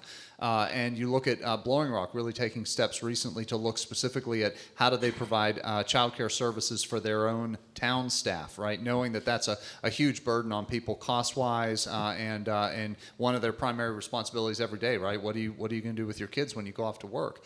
I think we can look at some of those innovative practices that we have around us to see how could the town potentially support that for our own staff, and enable them as we're talking about hiring a town manager or bringing on additional staff or retaining the staff that we have. That's one thing that we could certainly look at. In addition, I think to think about how we could support the broader child care community, and industry is not the right word, but the establishments and so on, how does the town play a role in facilitating maybe more child care development facilities, maybe as we look at where we have buildings and where we have land and so on, how do we help maybe with those businesses that want to start and locate here, to kind of facilitate them getting in place more easily, I guess. So, Mr. Carter? Well, the simple answer is we have to lead on this issue, just like we have to lead on housing. And Adrian stole my thunder a little bit about, Boone, we like to be first. We're leading on climate action. We have the first electric bus, first double-decker bus. We like to be first.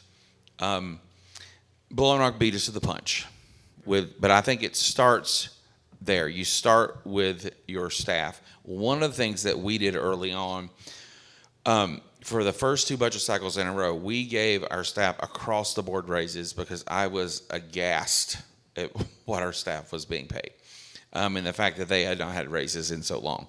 So I took the stance, our entire council to the stance, we have to invest in our people first. If you're not investing in your people first, what are you doing? They're your greatest asset. No project makes any sense if you're not investing in your people. And I think we have seen the fruits of the labor and the dividends of that with what we've accomplished in the last 4 years with our retention, our promotion, the way that we've expanded out and added step-ups to our staff. So even doing that and saying, hey, we're going to pay you more, and hopefully, yes, we have a shortage of childcare.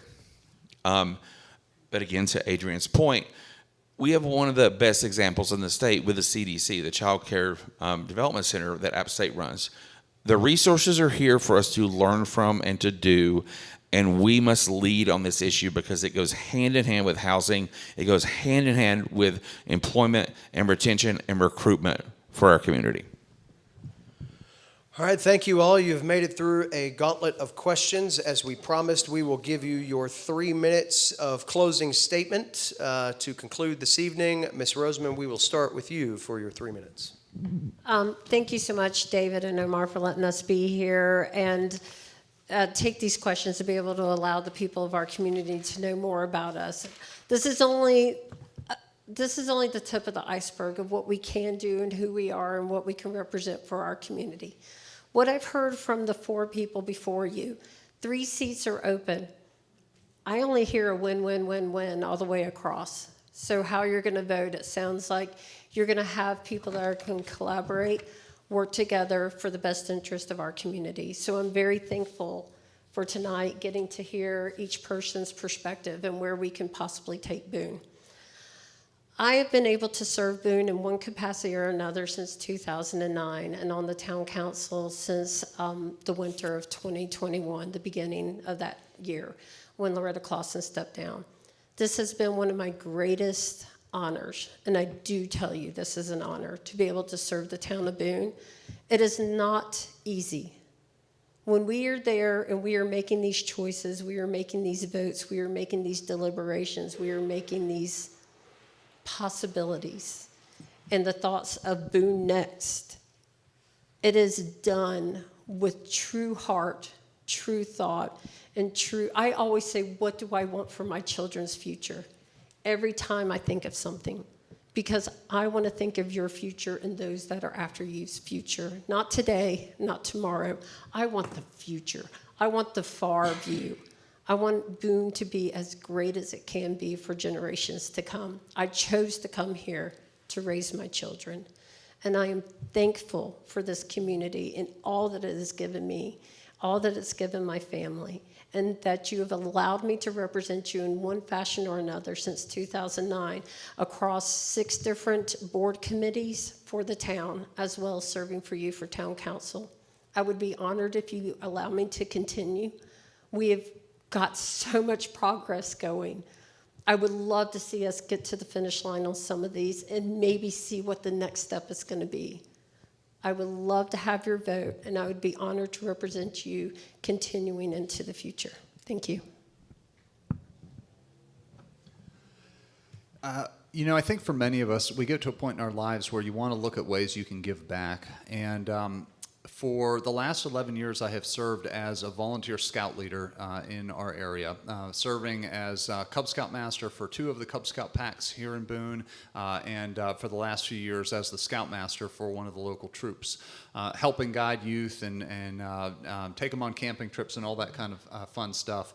So this year I stepped back from those positions as our scouts graduated from high school and headed off, and our troop actually does not have any scouts left. And so it was a perfect opportunity for me to kind of step down from that position, and I asked myself, what's next? And I would love the opportunity to serve this town on the town council role.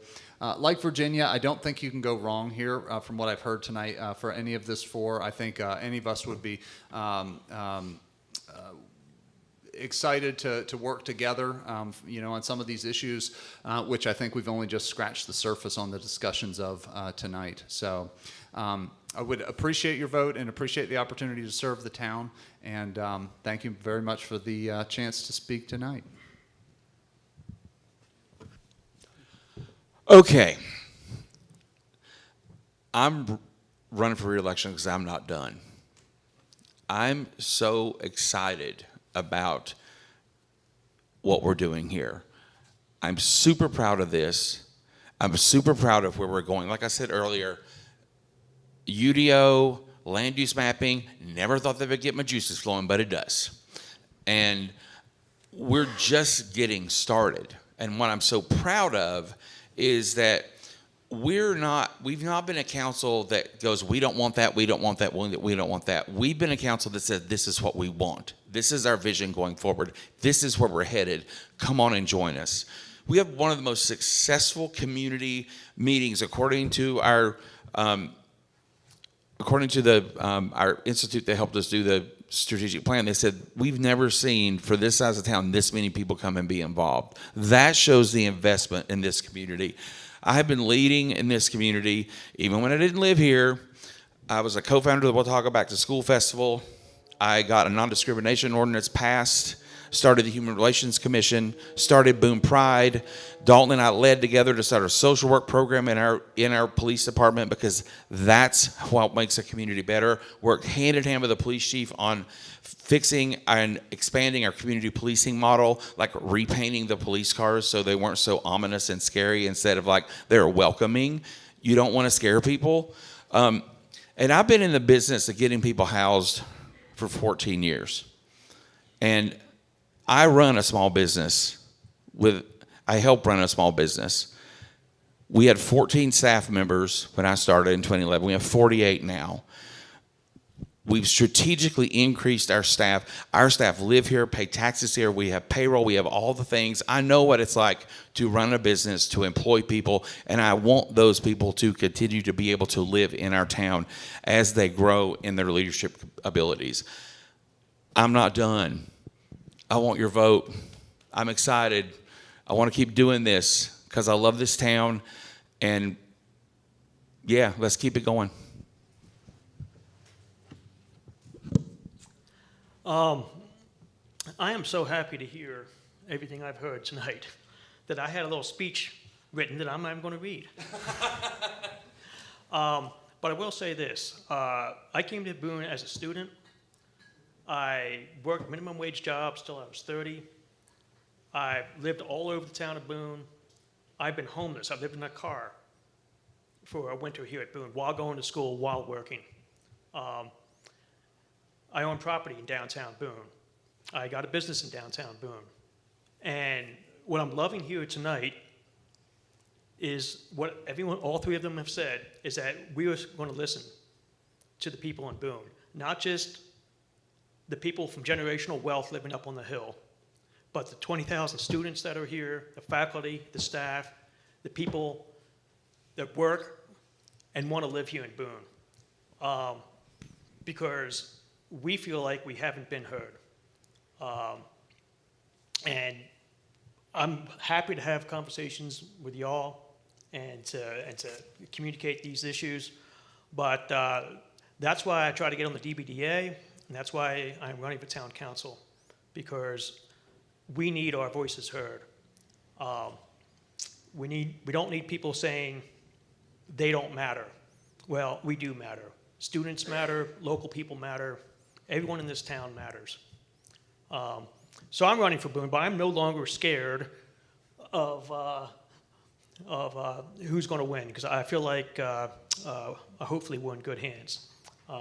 So if elected, I'm going to do my best to make sure that the rules that we have in Boone are fair, make sense, and apply to everybody. So, thanks, y'all. It is not easy to run for public office these days, so if I could ask for those in our audience to show some kindness to those that have chosen to put their names on the ballot. Thank you. Just a couple of quick housekeeping items on our way out. A few reminders of some key dates. October 10th at 5 o'clock is the deadline for being registered to vote in this year's municipal election cycle in North Carolina. Early voting will start October 16th at the Watauga County Administration Building, October 20th on campus. That will run through November 1st. There are some dates that are not available, weekends, those types of things, so make sure you visit the Watauga County Board of Elections website for the exact dates and times for early voting. Election Day is November 4th. So you can exercise your right to vote the good old-fashioned way if you choose to do so on that date. We will make a full archive of this conversation available at boonechamber.com. Just give us a hot second. This is a 2-hour file to download, so we'll get that up here within the next day or so. This will also be available as a podcast in its entirety. Mind Your Business will have an extended edition. Thank you to those of you that actually listen to the program. We couldn't do it without you. But we'll have an extended edition with all of these comments unedited, so you can go back and listen to that. Do want to thank our team at Rigid AV for all of their work on the technical side of things tonight, as well as, again, a thank you to, let's clap for Rigid AV. Whoever claps for the sound guys, right? We do want to thank Selena Bell and Angus Lamond again of the La Quinta and Panoramic Hospitality for all of their help in making sure that the room was available for us tonight, as well as our broadcast partners, Appalachian Weekly News in the room here. You can watch a recap of this on their news program a little bit later, and of course WATA has been broadcasting this live across their listening audience all night tonight as well. It could not be done by us alone. These partners help getting these words from the candidates out and available to not only those in the room tonight, but those that have been tuned in on many of these subjects for quite some time. Last but not least, want to thank our government relations committee here. David Burtwhistle did an excellent job with the time. Nobody threw anything at you. He didn't have to throw anything at anybody. So thank you very much, David, and all of the other committee members that were here tonight, along with our staff. Emma Faulkner and Patrick Setzer did a tremendous job in making sure that we could have this all put together for you here tonight on what is a very busy week. I would be remiss to say thank you to those of you that have taken your time out on this busy week. This is an emotional week in our community. These conversations are important for where our community moves forward. And certainly we've got a few days left of what is a hard-charged week. I am hopeful that on September 28th, when we all wake up, we've all got a vision that is looking first and foremost on what we've accomplished together and what we can move forward and do together with one another. The Chamber will continue to work with whoever is elected to voice our concerns and our thoughts and opportunities to make sure that any of our elected officials have the tools they need to be successful for our community. So again, I thank you for your time. I thank you for your time. Appreciate you. All right. That'll do it for us here tonight. And we look forward to seeing you again next year when this is a whole lot longer than it was this evening. Take care, everybody. Thank you.